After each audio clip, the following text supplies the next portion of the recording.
Galera, é o seguinte, talvez hoje em dia isso não faça sentido, mas lá no início dos anos 2000, uma das frases que vocês mais devem ter ouvido falar ou até mesmo falaram por conta própria sobre diversos títulos do PlayStation 2 foi: que gráfico realista. E com o padrão que encontramos hoje em dia, não se julgue por ter falado aquilo, porque no fim, realmente a proposta vinda com a inovação gráfica do console foi exatamente essa. Só que logo quando ele chegou, isso não foi imediatamente possível em todos os casos, assim como em cada geração também não vemos toda a capacidade de seus consoles logo no início, o que é natural. Em outras palavras, então, precisam existir maneiras de passar essa sensação para os títulos da plataforma, e para isso, algumas tecnologias mais antigas foram usadas mesmo em um PS2, para poder tirar proveito do maior poder dele quando comparado ao seu antecessor. Algo que nos faz imediatamente a falar sobre o ponto desse vídeo e uma das principais formas de trazer visuais realistas, que foram os gráficos pré-renderizados. Para quem não está familiarizado, os gráficos pré-renderizados consistem, falando de uma forma bem generalista, em planos de fundo estáticos sem interação, com a possibilidade de inserir elementos em 3D e com rotas calculadas por onde você possa se movimentar com o personagem. Esses elementos em 3D podem ser o próprio personagem, que é um item obrigatório, já que ele vai se locomover por todo o ambiente, e diversos outros objetos e itens que podem fazer contato com o jogador. A ideia com a técnica usada na quarta e quinta geração com frequência era usar de maneira inteligente o pouco espaço que se tinha nas unidades de armazenamento utilizadas para cada console, como no PS1 com os CDs e no Super Nintendo com os cartuchos. E isso tudo trazendo uma alta fidelidade visual e liberando espaço técnico para diversas outras possibilidades para trabalho em outros aspectos, o que obviamente inclui os elementos em 3D. Títulos como Killer Instinct mostram bem isso na época do Super Nintendo, porque era um jogo que vislumbrava competir com Mortal Kombat, que por si só também foi um game extremamente realista para o seu período. Então, trazer cenários assim possibilitou lutas com a mesma pegada e principalmente modelos de personagem melhores do que os que víamos tradicionalmente. Mas se já em um console com pouco poder isso era possível, imagina com o PS2. Imagina o quanto os desenvolvedores ganharam liberdade para melhorar uma técnica que economizava tanto poder e espaço em uma plataforma que não dependia mais disso.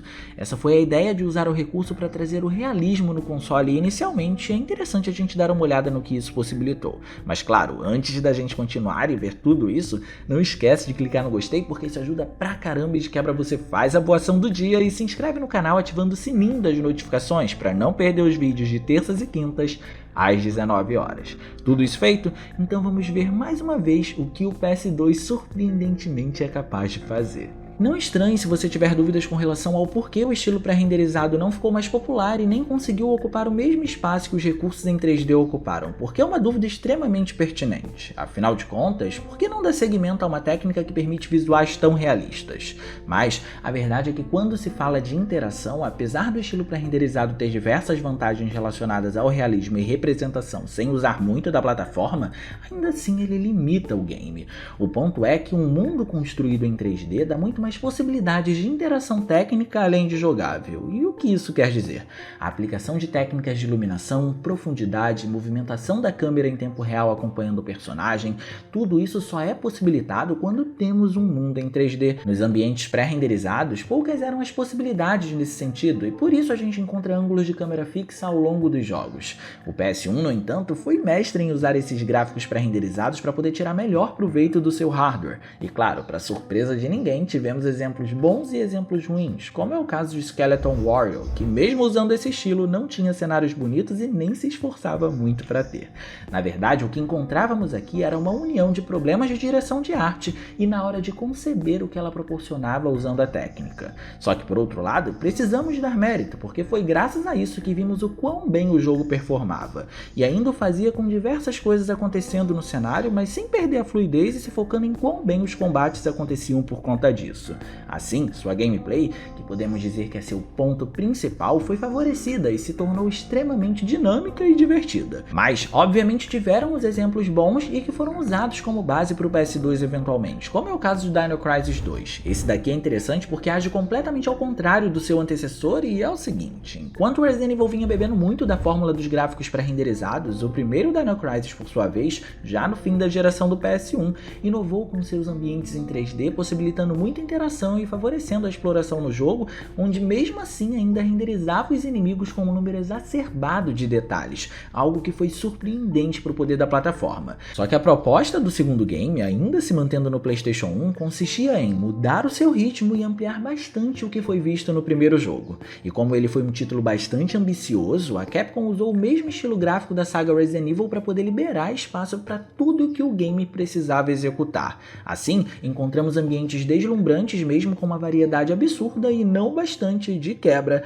ainda conseguimos ver uma maior variedade de inimigos tão detalhados quanto os do primeiro jogo, porém com a diferença de que agora eles apareciam em um número muito maior e a performance não podia ser comprometida. Algo que foi muito bem sucedido, porque mesmo dentro desse contexto, a taxa de quadros por segundo era muito estável e isso passou longe de ser um problema em 99% do jogo, o que foi importante para o ritmo dele aqui. E eu tô falando isso tudo só para justificar que a Capcom era melhor em construir seus ambientes de forma pré-renderizada e durante um bom período no PS2, mesmo já trabalhando com construções em 3D nos jogos, ainda assim ela conseguiu usar muito bem o hardware dele com o uso dessa técnica. E a melhor exemplificação disso é o primeiro game da franquia Onimusha, que foi um projeto experimental e não podia ser financeiramente ambicioso, mas que entendia bem a proposta do hardware do PS2 e, não menos importante, precisava manter a reputação da empresa. Então agora, com o novo console da época, o que mudou com os gráficos? Afinal, a ideia dos visuais pré-renderizados é trazer realismo, e Dino Crisis 2 já fazia isso muito bem no PS1.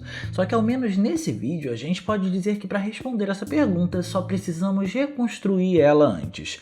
A pergunta não é o que mudou, mas sim o que se aprimorou. Precisamos lembrar que ainda estávamos no início da vida do console e o Onimusha era uma franquia nova, então não dava para fazer muito ainda, mas o pouco que ele fez já surpreende. Na verdade, o que fez ele aparecer como a melhor exemplificação desse vídeo, abrindo margem para muitos outros temas que nós vamos tratar, é que eu resolvi jogá-lo em sua versão remasterizada, em que apesar dela não ser muito bem vista por não trazer grandes novidades ou aprimoramentos, mesmo assim, entregou uma consistência visual que foi perfeitamente jogável, algo que se deve ao realismo proporcionado pelo estilo que foi adotado no game. Então, se mesmo num padrão de PlayStation 4 e Xbox One a consistência era boa, imagine o que foi possível na época, em que tudo era novo. Uma curiosidade, inclusive, que tem a ver diretamente com o que os gráficos pré-renderizados possibilitam, é que o game chegou a ser pensado para o PS1 e ficou com um pouco mais da sua metade pronta. E mesmo no console anterior, o que foi visto não era ruim, dando ainda mais mérito para a técnica. Só que no fim, o foco foi a nova geração, felizmente. E se tratando do jogo original, vamos considerar que seu contexto é completamente realista. Para dar vida ao protagonista, por exemplo, foi escolhido um ator chamado de Takeshi Kaneshiro e isso não foi à toa. A ideia era conseguir fazer com que tudo ornasse bem o suficiente para passar essa ideia realista junto com os cenários, o que inclui também os elementos em 3D. Esperava-se que eles não destoassem muito uns dos outros. Agora, com o poder do PS2, mais elementos interativos foram possíveis, trazendo um maior número de personagens em tela, assim como mais itens e objetos que fizessem parte do script ou de um enigma para serem utilizados. E isso também se acopla à qualidade em que eles apareciam, já que tudo agora era muito melhor contextualizado com esses fundos realistas por conta da maior qualidade das texturas que foi implementada nesses itens. Além disso, houve um aumento considerável na resolução dos ambientes quando comparamos com o que o PS1 oferecia, fazendo com que tudo ficasse mais visível e, obviamente, por conta disso, mais bonito. E esse ponto é interessante porque faz a gente começar a perceber os detalhes, como efeitos de iluminação, em que mesmo que eles não fossem interativos nesse jogo em específico, ainda estavam lá, ou como os efeitos de água eram trazidos ao misturar texturas com transparência para indicar o impacto do personagem sobre ela, enquanto que a água em si continuava fake. Mas por ser uma das primeiras entradas da Capcom no novo console da Sony e além disso ainda ser uma nova franquia para ele também, tudo era muito nichado para que houvesse um foco específico no que seria feito, justificando, por exemplo, um mundo não tão amplo e a ausência de mais interação por parte dos efeitos de luz e sombra nos elementos em 3D.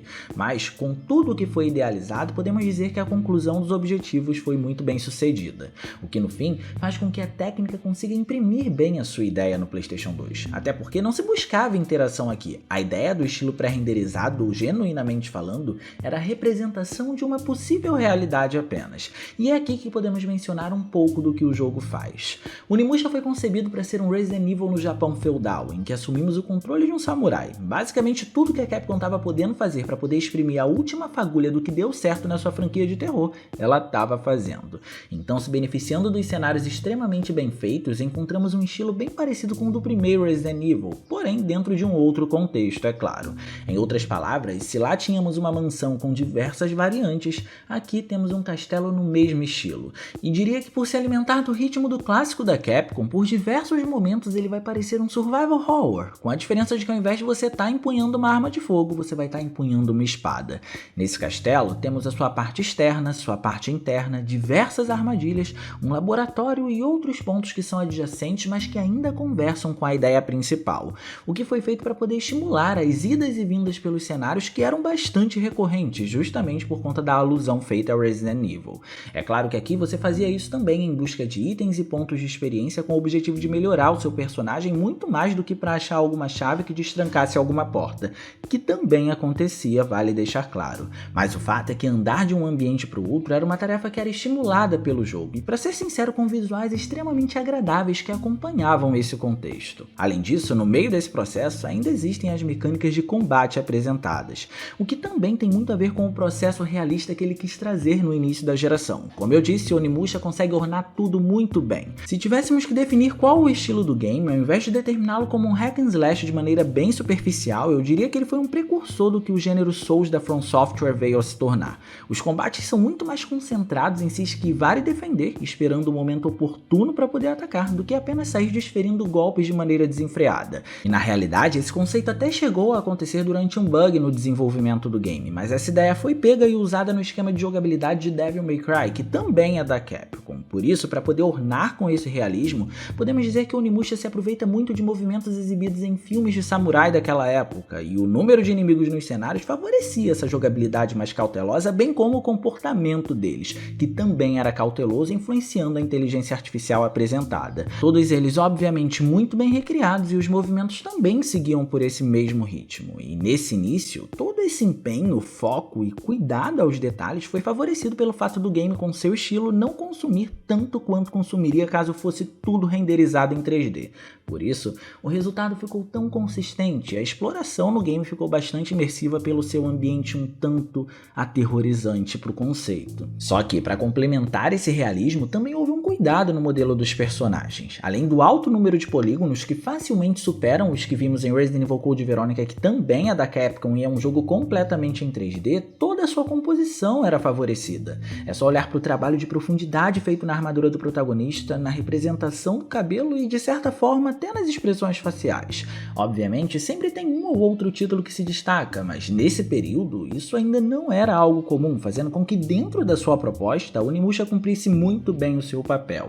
E no fim, com sua ideia mais intimista, o jogo foi extremamente bem recebido, e é difícil achar algum fã de Resident Evil que não tenha se agradado pelo título, o que fomentou ainda mais as vendas dele. Muito da sua mecânica de jogabilidade, embora envolvesse upgrades e magia, ainda absorvia elementos do survival horror da Capcom, como o uso de ervas como item de cura, por exemplo.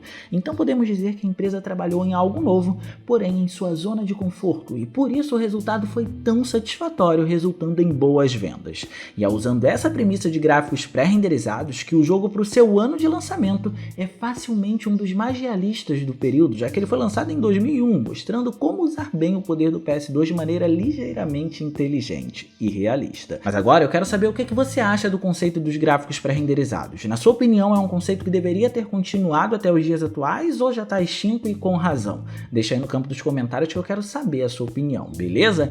E no mais eu vou ficando por aqui, eu espero muito que vocês tenham gostado desse vídeo. Se vocês gostaram, não se esqueçam de clicar no gostei, porque isso ajuda pra caramba, e de quebra você faz a boa ação do dia e se inscreve no canal ativando o sininho das notificações para não perder os vídeos de terças e quintas às 19 horas.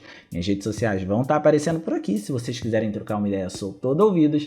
Era isso, um grande abraço e a gente vai se ver na próxima.